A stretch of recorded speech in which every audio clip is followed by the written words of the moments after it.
I want to tell you something that might sound impossible right now, but December is actually standing at your door with gifts that already have your name on them. Not because you've earned them, not because you've done everything perfectly, but because you finally stopped blocking the door. I've seen this truth play out in my own life and in countless others, and right now, at this very moment, while you're listening to these words, something inside you knows exactly what I'm talking about. You've been working so hard, haven't you? Pushing, striving, making things happen through sheer force of will. And somewhere deep inside, you're exhausted. But what if I told you that the very thing you've been fighting for has been trying to reach you all along, and your struggle is actually the wall keeping it out? Let me be clear about something from the start. I'm not here to give you another list of things to do, another way to manifest, another technique to master. I'm here to help you understand something that changed everything for me. Something that's been true since the beginning of time, but that we keep forgetting in our rush to make life work. There is an invisible law at work in this universe, and it doesn't care about your doubts, your past failures, or how many times you've gotten it wrong. This law is impersonal, absolute, and always working. It's working right now as I speak these words to you. The question isn't whether it's working. The question is what you're asking it to create. December carries a particular energy, doesn't it? There's something about this month that makes people reflect, hope, wish for change. But most people approach December with the same tired energy they've carried all year. They want things to be different, but they haven't become different. And here's what I discovered after years of watching this pattern in myself and others. The universe can only give you what you're open to receive, not what you want, not what you think you deserve, what you're actually open to receiving. And right now, I'm going to show you exactly how to open yourself in a way you perhaps never have before. You see, most people walk through life with their hands outstretched, begging the universe for scraps. They say, please, if it's not too much trouble, could I have a little more money, a little more love? And the universe, responding to that energy of lack, gives them exactly what they're asking for scraps. But I'm going to tell you something that might shock you. The universe doesn't respond to your words. It responds to your consciousness. It responds to the vibration you're holding in your mind and heart. When you beg, you receive beggar's wages. When you demand with quiet certainty, you receive a king's ransom. Now, I don't mean demand in the harsh sense. I mean knowing, absolute knowing. There's a difference between hoping you'll get something and knowing it's already yours. Hope is wonderful, but it still contains doubt. Knowing eliminates doubt entirely. Let me tell you about a woman I once knew. She came to me absolutely desperate. Her business was failing, her marriage was crumbling, and she had convinced herself she was cursed. Florence, she said, nothing works for me. I try and try, but every door slams in my face. I asked her one simple question. What do you say to yourself when you wake up in the morning? She looked at me, confused. I don't know. I suppose I think about all the problems waiting for me. There it was. Every single morning, before her feet touched the floor, she was programming her subconscious mind for failure. She was closing every door before she even approached it. I gave her a new morning practice. Before opening her eyes, she was to say, Infinite Spirit, open the way for my highest good. Let the divine plan unfold perfectly today. I am a channel for miracles. She resisted at first. That sounds like lying to myself, she said. No, I told her. Lying is saying something you know to be false. This is recognizing a higher truth that you've temporarily forgotten. Within 3 weeks, everything shifted. Not because the external world suddenly became kind to her, but because she stopped blocking her own good. A client she thought she'd lost came back with a bigger project. Her husband, responding to her changed energy, softened. Money appeared from unexpected sources. This is what I mean by opening yourself. You must stop being a dam and become a river. A river doesn't hoard water. It receives and it gives, continuously. The same current that brings to you must carry away from you. This is the divine circulation, and you are meant to be a channel, not a storage facility. I once knew a woman who came to me in desperation. She had $20 to her name and rent due within the week. I asked her a question that shocked her. What are you giving? She looked at me as though I'd lost my senses. Giving? She said. I have nothing to give. But this was her very problem. She had closed herself off completely. Her hands were clenched so tightly around that $20 that nothing new could come in. I instructed her to give something, anything, with joy. Not from fear, not from obligation, but from the consciousness of abundance. She was terrified, but she obeyed. She gave $2 to a street musician whose playing had lifted her spirits. She gave freely, blessing the gift as it left her hand. Within 3 days, a forgotten insurance policy surfaced enough to cover her rent for 6 months. This is not magic. This is spiritual law. You must give as though you are wealthy, because in truth, you already are. The universe doesn't recognize your bank balance. It recognizes your consciousness. When you give from a consciousness of lack, you simply create more lack. When you give from a consciousness of abundance, you set in motion the principle that brings abundance back to you, pressed down, shaken together, and running over. But here's what troubles most people. They want to see the money first. They say, when I have more, then I'll give. This is backwards thinking. It's like saying, when the room gets warm, then I'll put wood in the fireplace. You must act first. You must demonstrate your faith in the invisible supply by your visible actions. Let me be clear, I am not telling you to give recklessly or to bankrupt yourself. I am telling you to break the consciousness of poverty by recognizing that what you give, you establish. If you give love, you establish yourself as a channel for love. If you give money, you establish yourself as a channel for money. If you give grudgingly, you establish yourself as a grudging receiver. I have seen this work without exception, without fail. The person who gives joyfully is the person who receives joyfully. Give, and it shall be given unto you. This is not philosophy. This is physics. This is the mechanics of the universe operating with mathematical precision. Now let me address something that troubles many of you. You say to me, but I have so little. How can I give when I myself am in need? And I tell you this, that very thought is the prison keeping you bound. You see, when you say, I have so little, you are making a declaration to the universe. You are announcing your poverty. And the universe, being the perfect mirror that it is, reflects that poverty right back to you with unfailing accuracy. But when you give from your little, you are making an entirely different declaration. You are saying to the invisible forces around you, I have plenty. I have more than enough. I am a channel of infinite supply. I knew a woman once, a widow with barely enough to feed her children. She came to me in desperation. The rent was due. The cupboards were nearly empty. And yet when I looked at her, I saw someone clutching, grasping, holding on with white knuckles to every penny. I said to her, you must give something today. Give from what you have.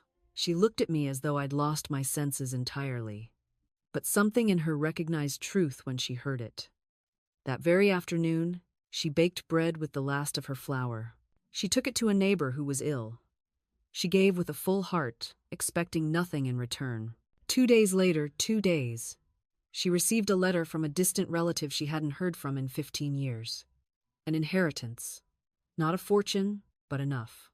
More than enough to meet her needs and then some. Coincidence? I don't believe in coincidences. I believe in law. I believe in cause and effect. The universe was simply responding to a new vibration. She had shifted from I am poor to I am abundant enough to give. And abundance met her at that level. This is why I tell you, never wait until you have more to start giving. Give now. Give from where you are. Give cheerfully, freely, with no thought of return. And here is what I have witnessed time and time again. The moment you begin to give, something shifts in the universe. The very act of giving sets into motion a spiritual law as reliable as gravity. You cannot outgive God. You cannot outgive the infinite source that supplies all things. I knew a woman who was down to her last few dollars. She was frightened, desperate, wondering how she would pay her rent. And then she received a letter, a missionary appeal, asking for help. Every practical bone in her body said, keep what you have, you need it. But she had been studying these spiritual laws, and something in her spirit said, give. She sent half of what she had, not out of obligation, but out of faith. She was testing the law, yes, but she was also declaring to the universe, I trust the source, not the supply.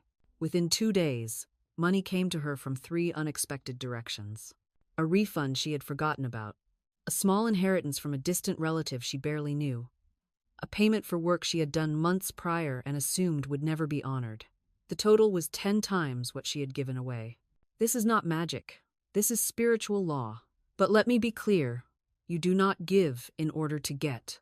That is manipulation, not demonstration.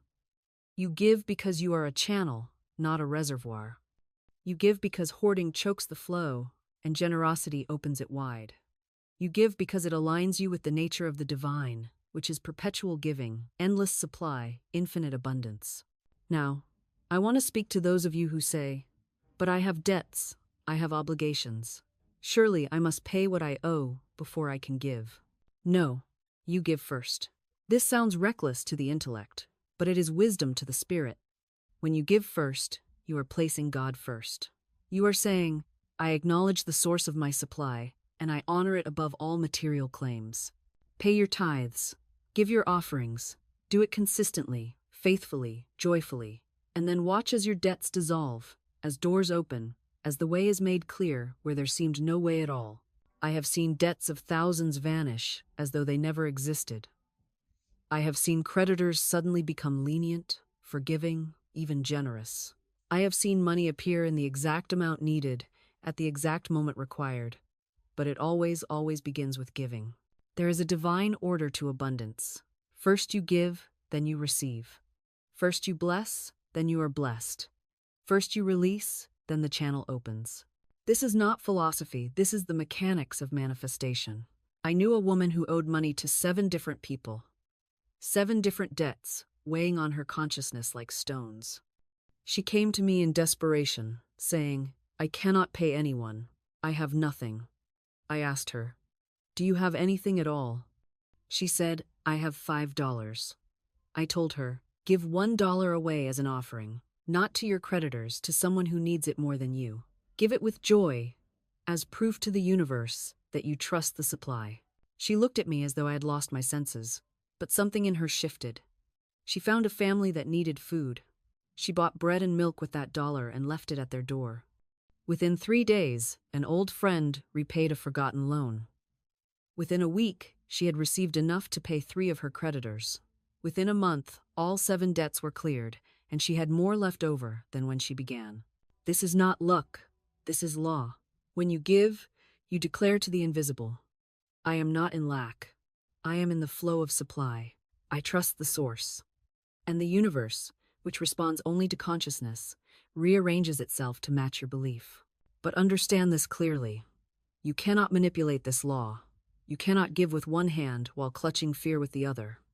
You cannot give to get and expect the windows of heaven to open. The motive must be pure. The heart must be open. You must give because you understand that all supply comes from God, not from people, not from circumstances, not from your bank account.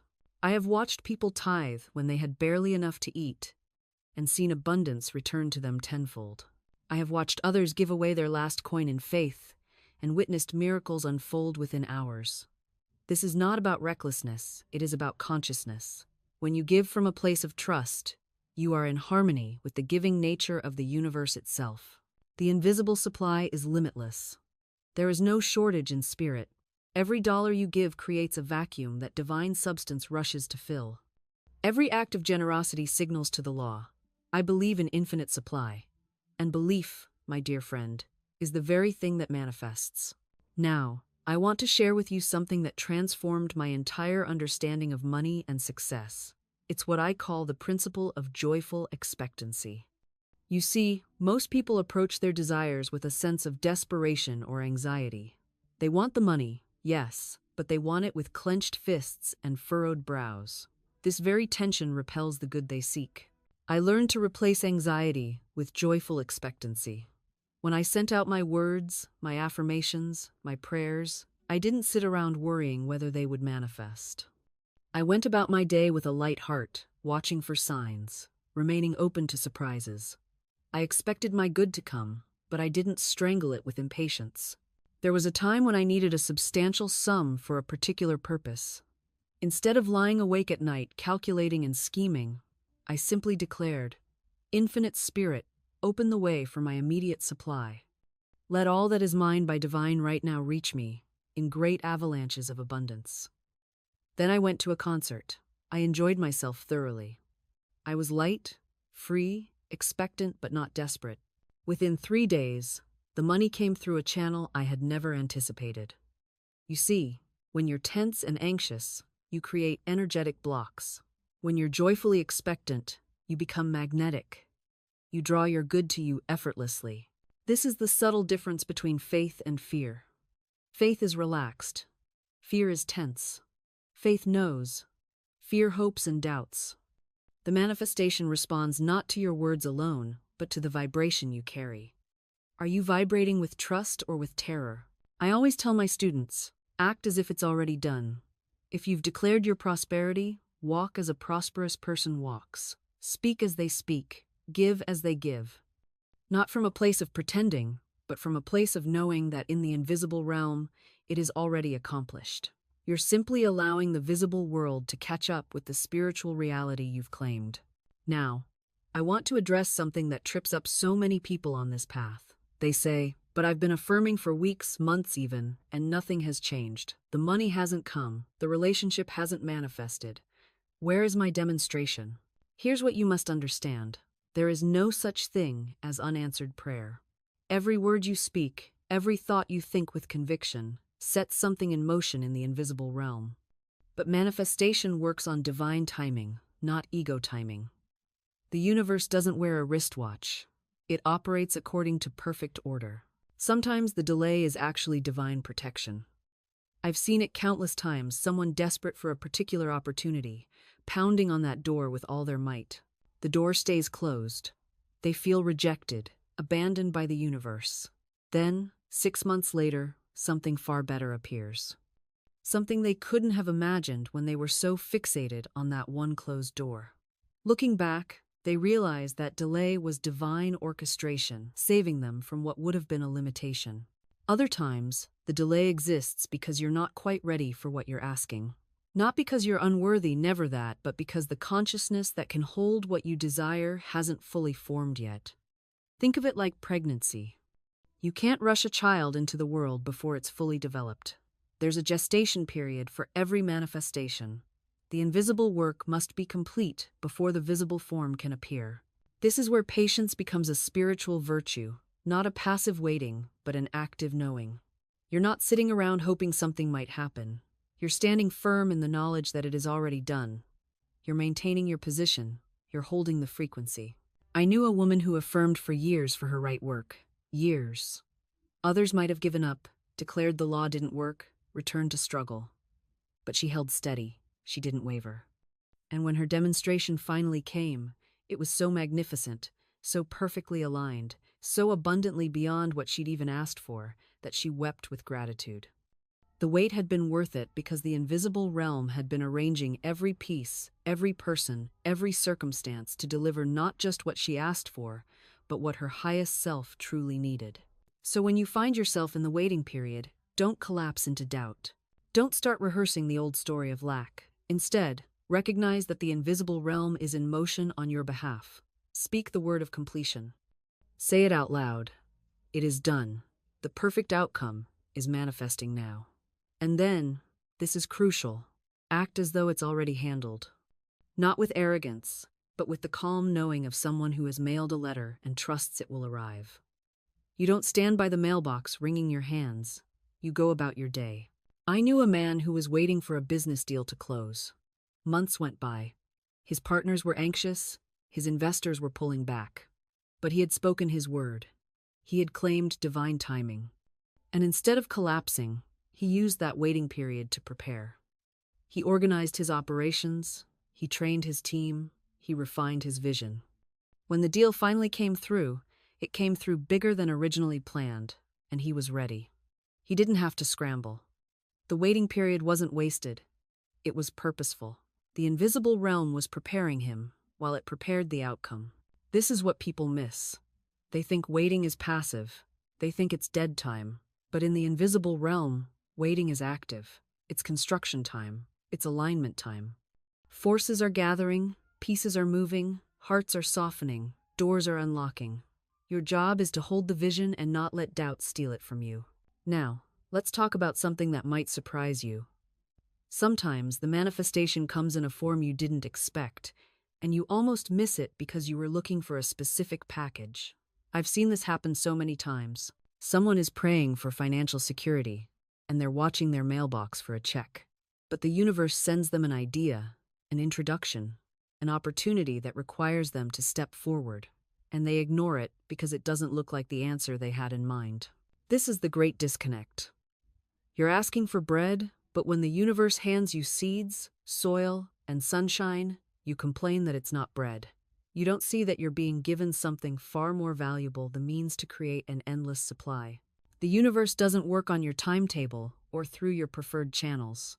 It works through the path of least resistance, through the door that's actually open, not the one you've been staring at for months while it remains locked. I've seen this pattern repeat itself endlessly. A woman prays for healing, then refuses to visit the doctor who could help her. A man asks for business success, then ignores the networking event that makes him uncomfortable. Someone asks for love, then stays home every evening because meeting new people feels too vulnerable. They're all waiting for divine intervention that looks like magic, effortless, instant, requiring nothing of them. But real manifestation is a co-creative process. You provide the desire and the faith. The universe provides the pathway and the opportunities. And then you must provide the action, the courage, the willingness to meet the universe halfway. Here's what many people misunderstand. When you plant a seed, you don't dig it up every day to check if it's growing. That would kill it. But you also don't just walk away and forget about it. You water it, you give it sunlight, you tend the garden. You do your part while trusting the seed to do its part. Your demonstration works the same way. You can't sit in anxious obsession, checking constantly for results, demanding proof every 5 minutes. That energy of doubt and desperation chokes the life out of your good before it can fully form. But you also can't use faith as an excuse for passivity. Real faith is active. It walks toward the good it seeks, while trusting that the path will be made clear step by step.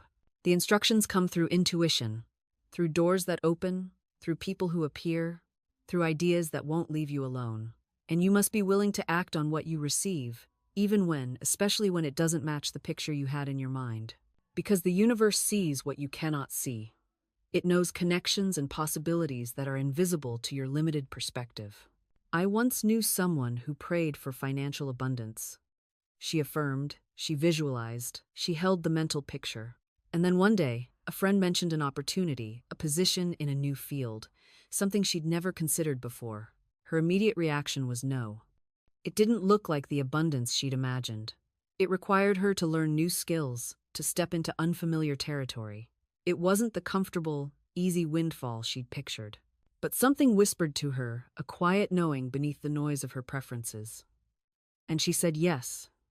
That position led to connections she never would have made. Those connections opened doors she didn't know existed. Within 2 years, she had not only the financial abundance she'd requested, but work that fulfilled her in ways she hadn't thought to ask for. The universe had seen the larger pattern, the greater good.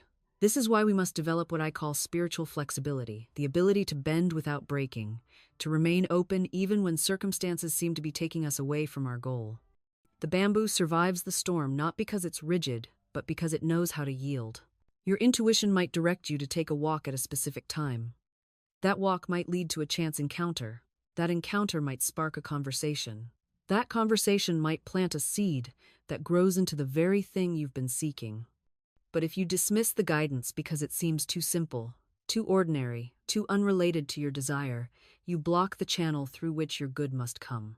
The universe is always speaking, always guiding, always orchestrating, but it requires your cooperation. It requires you to show up, to pay attention, to follow through. You cannot demand that infinite intelligence deliver your good in a specific wrapper, tied with a specific bow, arriving at a specific time. That's not faith. That's control dressed up in spiritual language. Real faith says, I know my good is coming. I don't know how. I don't know when. I don't know through which door it will arrive. But I trust the intelligence that spins galaxies and orchestrates seasons to handle the logistics of my blessing. This is where most people stumble. They pray, they affirm, they visualize, and then they sit by the window, watching for the specific delivery truck they've decided must bring their answer. Meanwhile, their good is being delivered through the back door, and they miss it entirely because they're so fixated on their preconceived notion of how it should appear. I've seen people reject perfect opportunities because those opportunities didn't match the mental picture they'd created. A woman affirming for a romantic relationship turns down a wonderful man because he doesn't match her list of physical requirements. A person declaring prosperity ignores a lucrative job offer because it's not in the industry they decided was right for them. This isn't faith working, this is ego interfering.